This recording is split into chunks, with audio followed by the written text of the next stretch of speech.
Doc Loves the Kids, a local Kitsap County nonprofit organization established in 2015, whose mission is to provide activities, programs, and community support for at-risk youth.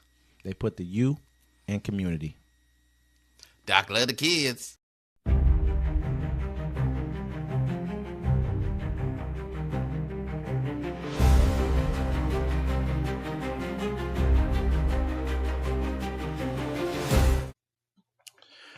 Welcome to Uncommon Courtesy, where we give you the courtesy of conversation that's uncommonly spoke of. I'm D-Mac. I'm Wesley. And this is the show. Don't forget to like, comment, subscribe. Don't forget to catch us every Friday, 7 p.m. on the Friday Fix and our other shows, Plays and Parlays, Civil Discourse, and UFC with LT. So, I guess it's not America first anymore. It's another foreign nation, if you ever want ties. What a crazy time we're living in. We're Absolutely. Seeing the true colors of everything that's going on here and the people that are in charge. You know, like they're throwing hissy fits and they're not getting their way. They're trying to make other foreign, let's just get into it. Hold on. Yeah. It's pretty amazing what this, kind of what this whole entire topic that you're about to hop into is really about. Like it tells us where our political kind of like where our discourse or where our political agendas are really held around here. Pretty much. That's what I want to say. But yeah, no, this is wild. So Trump administration reverses pledge to tie FEMA funds to stance on Israel following criticism. The Trump administration has reversed course on Monday after it faced backlash for threatening to withhold at least $1.9 million in disaster funds from cities and states that support boycotts of Israel and Israel companies. The U.S. Department of Homeland Security appears to have removed an article from its website under its internal terms and conditions, which stipulated that states must not support severing commercial relationships or otherwise limiting commercial relationships specifically with Israel companies or with companies doing business in or with Israel to qualify for funding. States rely on the emergency line of funding to finance search and rescue operations in case of natural disasters, or local emergencies, staff salaries, equipment, and resources.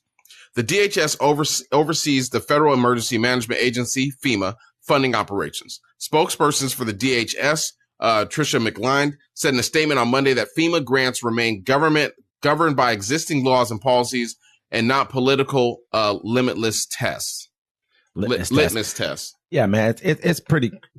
Yeah, obviously it's a political litmus test. I mean, this isn't the only thing. You got to remember, you remember what they did to like Brown College, what they did to Yale, Harvard, all these other colleges where they pretty much made them, Columbia University, made them like bend the knee, give money to Israel, give money to, basically settle lawsuits for millions of dollars just so they can have government funds that they've already been accustomed to getting from us, which gives us the greatest college education on earth.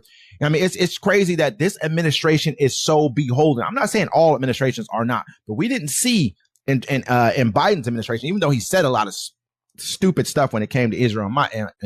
If you want to ask me, that you didn't see these people telling colleges, we're going to take away your grants. We're going to take away this from you. We're going to take away that from you. Now, all of a sudden, they're telling states, I'm not going to give you FEMA funds that you paid into. This is our money. Your tax money. This is our money. Your tax money. You know what I mean? So at the end of the day, the money that you paid into, if you don't sit here and you don't support Israel, we're not giving you none of it. He's already kind of not trying to give states money already who are blue states, saying that you don't deserve it and giving it to red states. This is the most divisive, like ill-willed president we've ever had in our entire life. And it's hard for me to sit back and imagine another one. I know there's other ones who've done like other evil things that we can think of, plenty of evil stuff. You got to look at like slavery, all that kind of stuff. We can get into that too. But just the intent of telling people, look, man, I'm not going to give you your money. If something happens to you, America, if you don't like Israel, if you don't disagree with what they have going on. If you have a free Palestine march in your city and the next day you get rocked with a hurricane and a tornado, you're not going to get to use your taxpayer funded money because a foreign nation has lobbied so you can't. A foreign nation. Yeah. Where are we as Americans? You got to go back and look. There's Netanyahu did an interview. I want to say it was maybe in the 80s, maybe early 90s, right? He came out and he said, hey, we don't have to worry about America because we have a strong congressional, Senate, presidential, lobby over there. They'll take care of that. And we have the American people's sentiment. pretty much. Their sentiment is with us. So we don't have to listen to them and we don't have to worry about them. This is what he said back in like the 80s and 90s. You go back and look at, there's an interview that he did. Benjamin Netanyahu, he says all this back then. Imagine what they can tell us from back then, what they had to what they got now, to how intrinsically, set they are into our entire Congress, our entire government. There's over close to 24 people that actually govern in Washington, D.C. that have dual citizenships with America and Israel. I mean, you look, I think it's like 80%, 90% of the people accept money. Green tried to put a bill in there to stop that, which you shouldn't. You shouldn't be able to have dual. What if I had a dual citizenship with the Republic of Congo? What if I had a dual citizenship with Russia? And I'm making laws in America. Who am I favoring there? And at the same time, and we all understand what that really means at the end of the day. We all understand what that means. I mean, we all know, this is not to say these people are doing this, but where did Epstein run when he was on the run from America for the charges that he had going on? A lot of sexual predators that are on the run are actually in Israel right now. So basically, I can run to you if I do something over here. If am I a spy or whatever else? They had the guy who was a spy who we caught. And then they came back, and who greeted him on the tarmac? He stole our secrets, and I think he sold them to like either Russia or somebody else. You know who greeted him on the tarmac when we released him to go back to Israel? Benjamin Netanyahu greeted a spy who spied on America, gave our secrets to a foreign government. And he met him on the tarmac with a hug. And they can only suppress the media so much. I mean, ladies and gentlemen, if you live in America and this doesn't enrage you, regardless on what side of the aisle you're on. Think about North Carolina. They could have been like, hey, I mean, North Carolina's still reeling, right? And then they get hit with another tornado. Well, we saw a Palestinian flag out there, or you guys aren't doing business here. We're not going to give you funds that you deserve because it's your taxpayer money. It's ridiculous. We see this administration is bought and owned. They must have tape on him. Absolutely. I mean, and not only just him, all these people, man, this is not a partisan thing right here. I want us to fully understand. Yes, he said this. Yes, he's the person who actually came out and did it. He was the one with the gall. Don't forget that. He was just the one with the gall. He was just like he was the one with the gall to make the capital, name the capital of Israel, Jerusalem. He was the one with the gall to do it. We all have to understand back in the day, an Israeli businessman is the one who bailed him out. This isn't to say, like, I know a lot of times we tend to not see the connection, but a lot of these Israeli businessmen have ties to Israel, Jewish businessmen, whatever you want to call them. Well, that's probably why have he ties to show Israel. His tax returns. So let me say he's bought. Absolutely. On top of that, he was in the hole for like $1 billion, and this Israeli businessman came and gave him, I think they helped him secure a $2 billion loan when nobody would give him money. Nobody would give him money. This is like the same time they're talking about all the Russian help, how the Deutsche Bank and all those places were trying to help him out through Russian mobsters, all the kind of weird stuff going on here. This is all the same. Why do you think he's so beholden to these people, man? This is the reason why. Go look it up. Anyway, Texas Republicans vote to arrest Democrats blocking redistricting plan. Texas Republicans have voted for the arrest of dozens of Democrat legislators who fled the state in an attempt to block a plan to redraw electoral boundaries. Republican Governor Greg Abbott ordered state troopers to locate, arrest, and return to the House of Chambers any member who has abandoned their duty to Texans. Abbott has also threatened to charge the absent Democrats with bribery if they raise public money to cover the daily fine they incur for boycotting the chamber. The redrawn congressional map would create 5 more Republican-leaning seats in the U.S. House of Representatives in Washington, D.C., where Republicans hold a slim majority. At least 2/3 of the 150 members state legislative body in Texas must be present to proceed with the vote.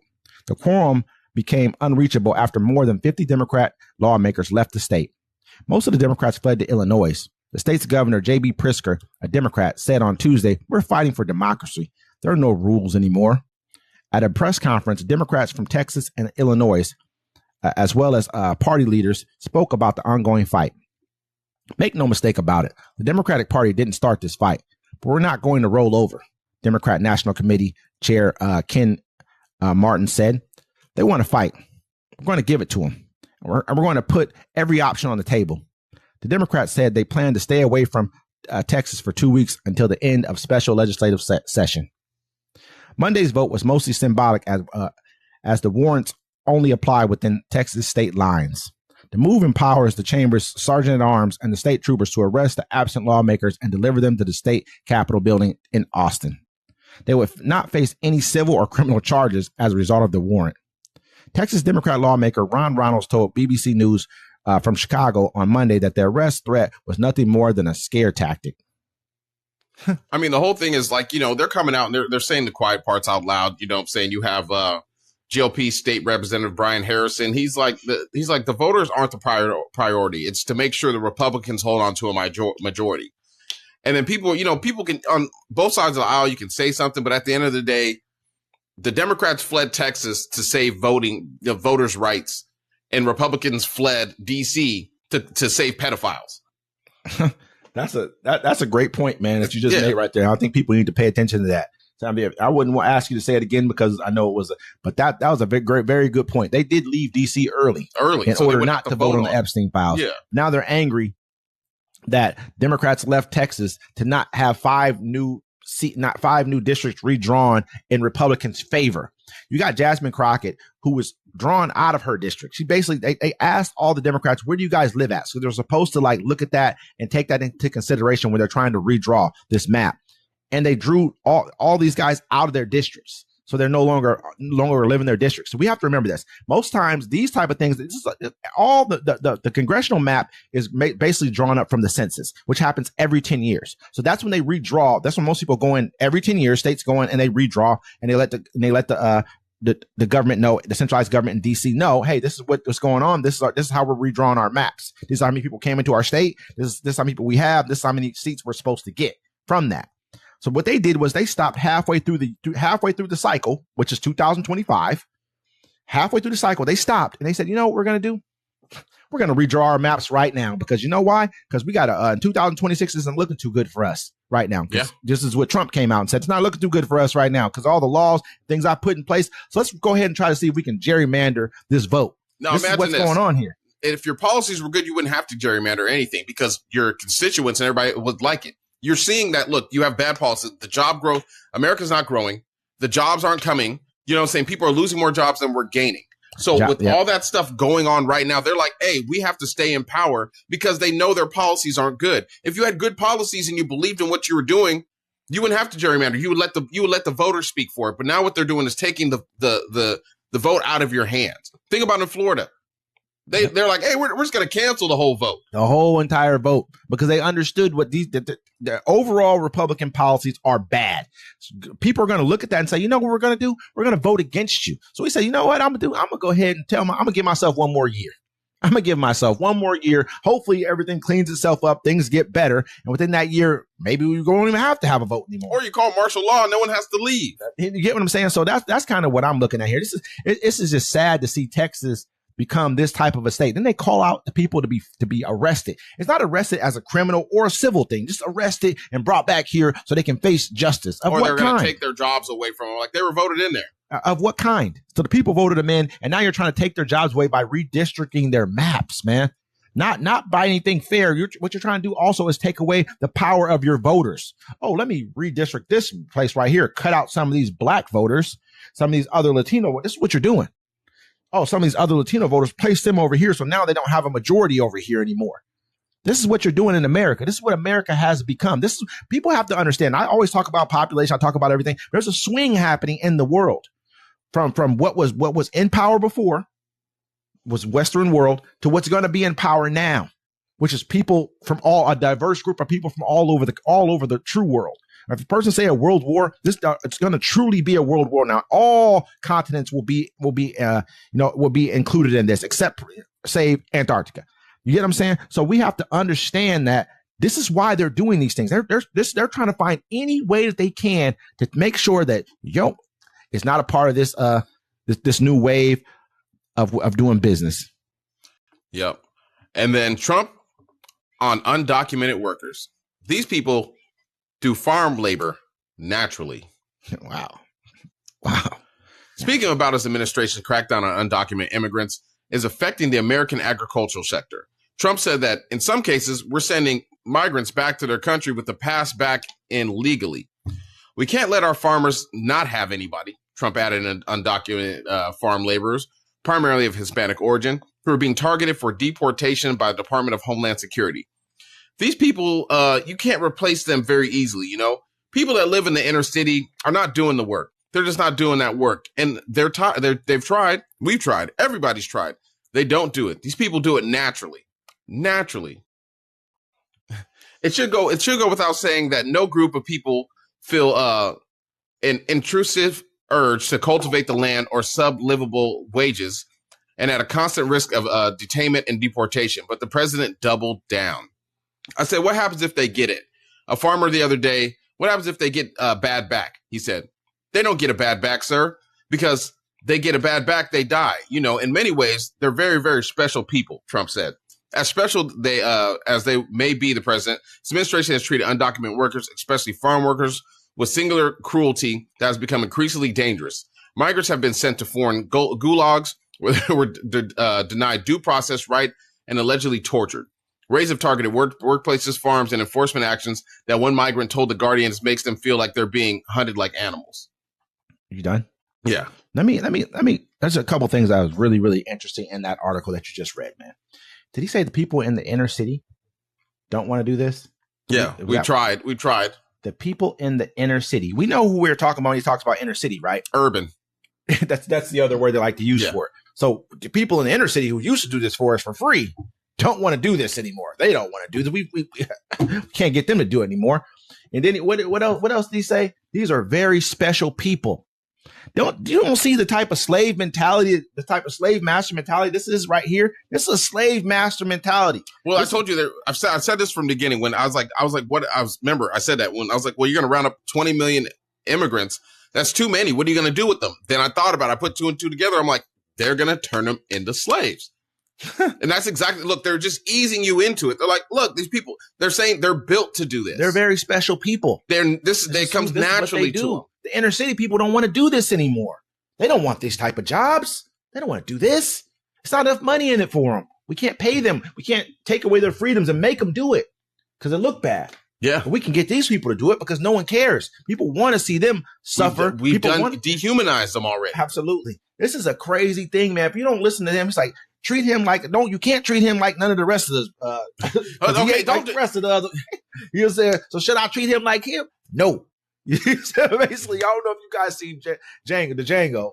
You know what I'm saying? I don't know if you guys seen that. But this is pretty much you chose to wear that? You know what I'm saying? If you guys don't pay attention to exactly what this man just said to you, these are his words. I'm not worried about him. I've been saying this from the beginning. I knew this is what they're going to do. Yeah, you have. I need to see all the people that are okay with it because they got to go. Think about people. Hey, no, we should do it. They came here illegally. Send them back then. No, we're going to make them force. I told you they're going to force labor on them. They've been hitting them with the $1,000 fines. That's the start. Then they're going to catch them. How long you been in America? Okay, you owe us $50,000. You got to work it off.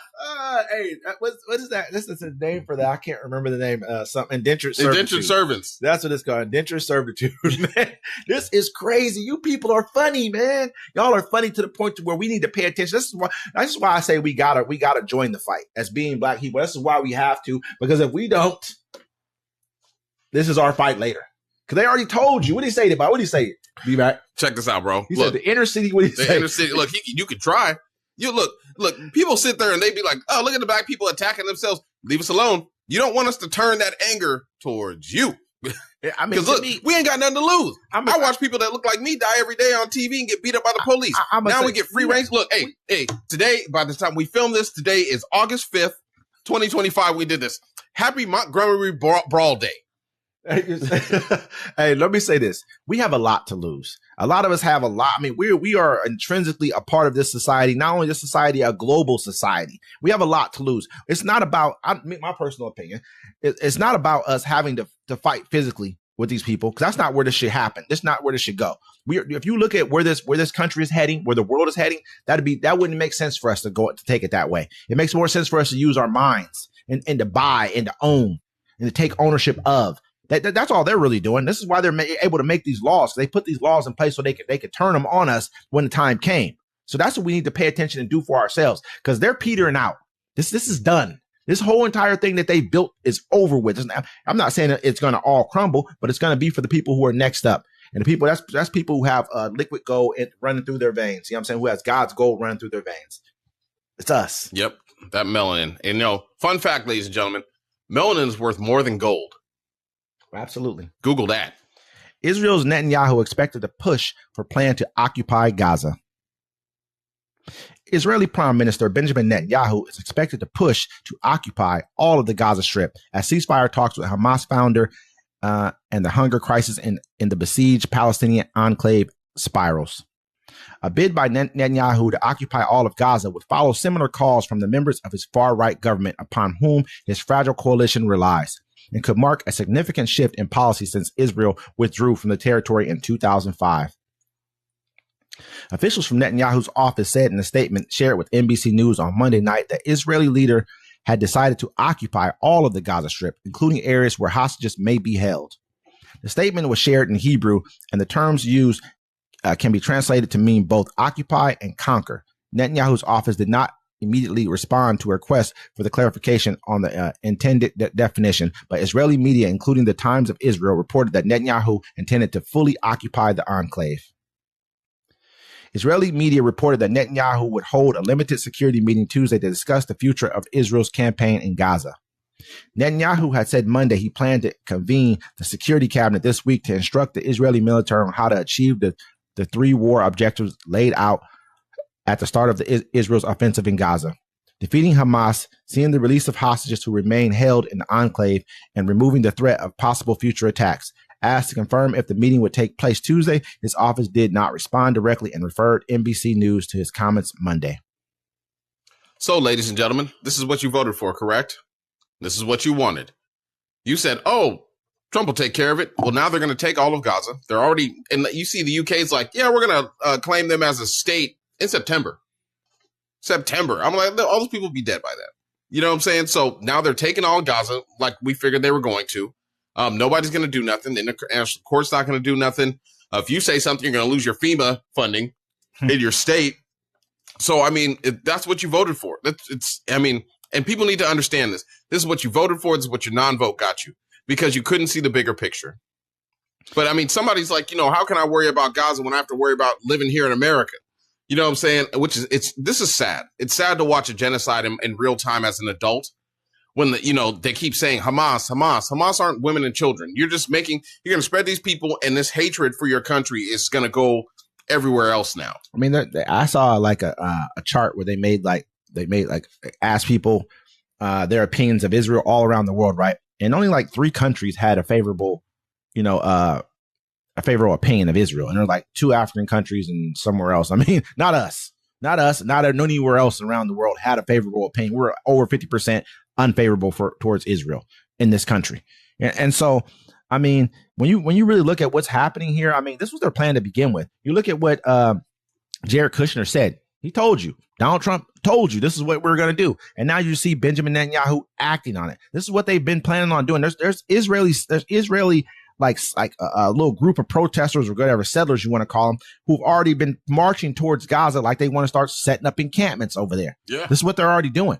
You know what I mean? You got to look at I think Ben Gvir or something like that, which is like their far right leader in the Israeli government, went to a mosque that is has international like rights where they can go there. Israelis can go there, but they're not allowed to pray there. What did he go do? He went and prayed there in front of everybody. I'm saying Netanyahu said, oh, we're going to keep the norms, but he didn't do anything about it. Is the point at all, because he can't. You know what I mean? So this is what's happening, man. I wish that I wish that the people from that region, Saudi Arabia's, the Qatars, the Irans, the whoever, Jordanians, the Egyptians, all those people over in that region, I wish they stood up for those people over there, because we're not going to do it. It says something in the Quran where they can't stand up for them, but some countries like Yemen has pledged to do it. They could too, but after a while, they're going to come for Egypt. That's the whole thing. Like, they're not going to stop expanding. They're taking Gaza now. They're going to come for Egypt. They're going to come for Syria. They took the Golan Heights, man, from Syria. They took a bunch of stuff. I mean, I think maybe not Syria. Maybe that was Jordan or one of those other countries like that. But they've been taking and expanding territory. If you guys don't step up and quit putting your pockets first and put the people who look like you first over these people, because these are not the true people from that region. They did not come from here. They're conquerors. That's what they really are. They're colonizers and conquerors, man. Someone needs to stand up and do something about this, because America is part of the West, and the West will never do anything about this because they're in bed with these people. And that's just what it is. So people need to have too much. Well, they have too much videotape on politicians and important business people that actually you don't see that run the country, but they like to also run up in little children. And put too much money in their until that pockets stuff is released, and Congress comes back from their vacation to vote on it, which will probably be too late. Nothing's ever going to change. But with that, ladies and gentlemen, this is Uncommon Courtesy. Until next time.